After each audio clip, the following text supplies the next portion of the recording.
What if I told you that the biggest threat in Silo Season 3, Episode 3 isn't the algorithm, isn't the safeguard protocol, and isn't even the people secretly pulling the strings?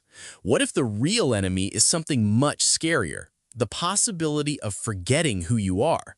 Because after this episode, I honestly believe memories have become more dangerous than weapons. One wrong decision could erase an entire civilization without firing a single shot. And by the end of this episode, one character is forced to choose between saving thousands of lives or destroying the very thing that makes them human. Trust me, there are a few hidden details in this episode that completely change the way I look at the silos, and one theory in particular could explain why these silos were really built in the first place. What's up, everyone? Welcome back to Breakdown Epic. Just to let you know, this video will contain spoilers. Right from the opening minutes, the episode makes one thing very clear. Everyone is chasing answers, but they're all chasing different versions of the truth. Juliette is searching for Lucas Kyle because she believes he holds the missing piece of the puzzle. Camille is desperately trying to stop the entire silo from collapsing under her watch. Daniel and Helen are digging into a decades-old mystery that someone clearly wants buried forever. And somehow, all three stories are quietly pointing toward the exact same destination. That's what impressed me the most. On the surface, these storylines feel completely separate, but underneath, they're connected by one terrifying idea. Knowledge is becoming more dangerous than rebellion. Personally, I think that's a brilliant direction, because instead of making this another survival story, the show is asking a much deeper question. Is the truth actually worth knowing if it destroys everyone around you? That's a question I genuinely don't have an easy answer for. Now let's talk about Juliette, because she's slowly becoming the heartbeat of this season again. Even without her memories fully intact, she's trusting something stronger than facts, her instincts. And honestly, that's classic Juliette. She doesn't sit around waiting for permission. She follows the feeling that something isn't right. One clue leads to another. One conversation opens another door, and before she realizes it, she's getting closer and closer to Lucas Kyle. Wait, let me go back to that for a second, because I don't think enough people are talking about what Lucas actually represents now. He's no longer just another survivor hiding underground. He's become living proof that some truths are considered too dangerous to exist. The authorities didn't simply hide him, they erased him. As far as most people know, Lucas practically disappeared from history. But if he's still alive, then every secret he carries becomes a ticking bomb. And that's exactly why Juliette refuses to stop looking. Of course, not everyone is helping. Shirley continues letting her emotions cloud her judgment instead of seeing the bigger picture. Honestly, I wanted to shake the screen a little during those scenes. Juliette literally can't control what was taken from her, yet Shirley keeps acting like she's ignoring everyone on purpose. Come on, if your friend has memory loss, maybe guilt-tripping them isn't the best treatment plan. I know emotions are complicated, but at some point you have to move forward instead of blaming someone for something they never chose. Meanwhile, Juliette unknowingly puts herself in even greater danger because she still isn't taking the memory suppression medication. She thinks she's staying one step ahead, but what she doesn't realize is that someone else has already noticed. Every movement inside her apartment can be watched. Every decision can be monitored. And suddenly, the walls of the silo feel much smaller than before. That's one thing this show does incredibly well. It creates tension without needing explosions every 5 minutes. Sometimes just knowing someone is watching is enough to make every scene uncomfortable. Then we finally arrive at one of the biggest mysteries of the episode, Lucas Kyle himself. Personally, I don't think he's hiding because he's afraid anymore. I think he's hiding because he knows exactly what happens if the wrong people find him first. After everything he witnessed below the silo, after discovering those impossible tunnels and hearing warnings that should never have existed, Lucas understands something the others don't. The truth isn't just dangerous, it's contagious. The second one person learns it, everyone around them starts asking questions too. And that's exactly what those in power fear the most. What if Lucas isn't digging just to escape? What if he's trying to reach another silo? Think about that for a second. If separate silos finally establish contact, everything the people have been taught their entire lives immediately falls apart. Every rule, every sacrifice, every lie suddenly becomes impossible to defend. In my opinion, that possibility feels much bigger than simply escaping underground. It feels like the beginning of humanity rebuilding itself. And honestly, if that happens, the algorithm might finally lose the one thing it's always depended on: complete control. But while Juliette fights for the truth, another battle quietly steals the spotlight: Camille's impossible decision. Imagine being told that you can save nearly 10,000 lives, but only if everyone forgets who they are. That's not leadership anymore, that's psychological torture. At first glance, wiping memories almost sounds merciful compared to activating the safeguard protocol. People survive, families remain alive, the silo continues functioning. Problem solved, right? Not even close, because the moment you erase someone's memories, are they really still the same person? That's the question this episode keeps asking without ever saying it out loud. Personally, I think memories are what make us human. Remove them and you're not protecting people anymore, you're replacing them with empty versions of themselves. That's exactly why Camille hesitates. She isn't afraid of failing as a leader, she's afraid of becoming the very monster she promised she would never become. And believe me, the choice she makes next could completely change the future of the entire silo. And that's where this episode quietly becomes far more emotional than I expected. Up until now, Camille has always come across as someone who believes she's making the hard choices for the greater good.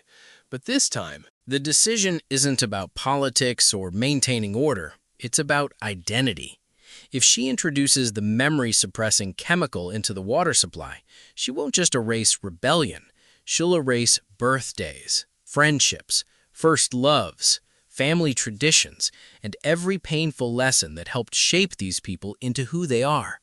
That's a terrifying amount of power for one person to hold. And then Robert Sims says something that completely changes the emotional weight of the episode. He starts talking about memories, not strategy, not security, not survival, memories. He wants his son to remember him. He wants his family to have moments they'll never lose. Honestly, that scene hit much harder than I expected because it reminds us that even the people enforcing the rules are still human. They're scared, too. They're parents, they're husbands. They're trying to protect the people they love in the only way they know how. But here's what stood out to me. Robert is moving closer to his humanity, while Camille is slowly moving away from hers. That contrast feels completely intentional. I'm going to lock in a prediction here. I don't think Robert Sims is going to stay loyal to Camille forever. The more she starts thinking like the algorithm instead of thinking like a human being, the more Robert is going to question everything they've sacrificed. And if these two eventually end up on opposite sides, that could become one of the most emotional conflicts of the entire season. now here's something that absolutely blew my mind. What if the silos were never built simply to save humanity? What if they've always been part of a much larger experiment? The episode quietly plants several clues that almost slip past you. Daniel visits Steve, who's completely focused on a chess match. At first, it feels like a random character moment, but the longer I thought about it, the more that chessboard started feeling symbolic. Every move has consequences. Every sacrifice is calculated. Every player believes they're making the right decision. Sound familiar? What if each silo is nothing more than a single chess piece? Imagine 51 isolated communities all running different experiments without knowing the others even exist. Every leader makes different choices. Every population reacts differently. Every crisis tests another version of humanity. And eventually, only one succeeds. Personally, I think that's one of the strongest theories this show has hinted at so far, because it explains why communication between silos is forbidden, it explains why information is controlled so aggressively, and it explains why the safeguard protocol even exists in the first place. The goal may never have been saving everyone. The goal may have been discovering who deserves to survive. Now, if that's true, everything we've believed about the founders completely changes. Meanwhile, Daniel and Helen continue uncovering another mystery that feels just as dangerous. Someone is desperately trying to erase the truth surrounding Charlotte's mission, not hide it. Erase it. That's a huge difference. The discovery that a recording of the crash once existed immediately caught my attention, because memories aren't only stored inside people, they're stored inside objects too. Audio recordings, photographs, relics, every one of them becomes dangerous when someone wants history rewritten. And honestly, that reminds me a lot of Juliette. The helmet triggered pieces of her past. So what if that recording becomes Charlotte's version of the helmet? What if hearing those final moments brings everything rushing back? If that happens, the government's entire cover-up could collapse overnight. But did anyone else notice something else? Everywhere Daniel and Helen go, someone seems to already be waiting. Coincidence? I seriously doubt it. The captain keeps appearing, evidence disappears, people stay one step ahead. That tells me this operation is much bigger than a few government officials protecting classified information. Someone is controlling the board from the shadows, and we still haven't met the real player. Then we return to Juliette, and this is where the episode leaves us hanging with one brutal cliffhanger. Lucas finally reaches her, but instead of finding answers, she collapses. Honestly, I knew something bad was about to happen the second that gas started filling the tunnel. The tension in that sequence was fantastic. No loud music, no over-the-top action, just panic, confusion, and the feeling that time was running out. And here's the scary part. While Juliette fights to stay alive, Camille may already have her solution. Think about it. If Juliette never wakes up, she can be remembered as a hero. The rebellion loses its leader. The people keep their memories. The safeguard protocol stays inactive. From Camille's perspective, one life could save 10,000.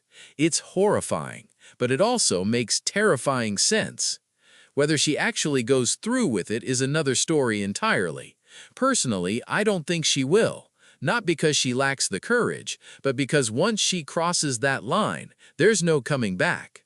She wouldn't just be protecting the silo anymore. She'd become exactly what the algorithm has been trying to turn everyone into, someone who values survival more than humanity. Before we wrap this up, let's do a quick recap. Juliette is closer than ever to uncovering the truth. Lucas may hold the key to everything. Camille is facing the biggest moral decision of the series.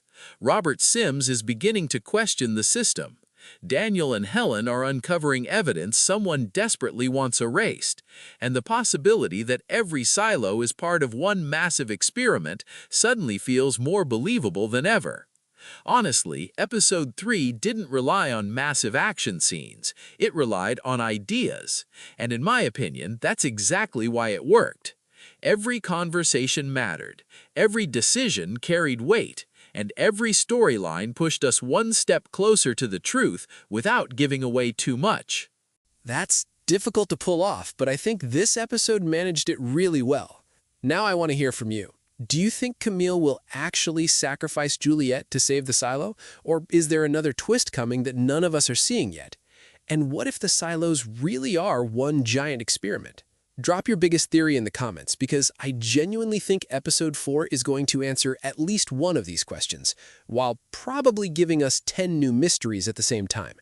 If you enjoyed this breakdown, don't forget to leave a like, subscribe to Breakdown Epic, and turn on notifications so you never miss the next silo breakdown.